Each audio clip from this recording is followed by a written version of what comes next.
You know what this uniform means. I'm standing in front of the assembly line for the Tecno Phantom V Fold, and let's check it out.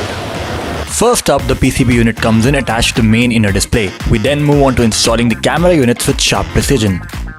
Once that's done, the device undergoes rigorous testing to make sure there's no charge leakage, and the batteries are tested for the same. Then with surgical precision, the two batteries are installed into the device, aligned and pressed. BTB steel sheets are used to protect the connections, and FPC sheets connect the subboards. Side press buttons and a fingerprint sensor are also installed, along with some battery binding to keep everything secure. But that's not all. We have got cosmetic add-ons too. It starts with camera deck alignment and installation, and even the use of plasma cleaning to make sure everything is spotless before moving on. Next up, the main display of the device is checked for any errors, and an audio setup diagnosis is performed.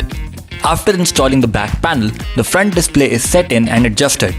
And finally, after running software checks, the phone is put through intense testing for durability. We are talking about multiple drop test, plug-in test, you name it, they test it. Are you impressed yet? We sure are. We will be coming out with a review of the device as well. For more informative content, make sure to follow Business Insider India.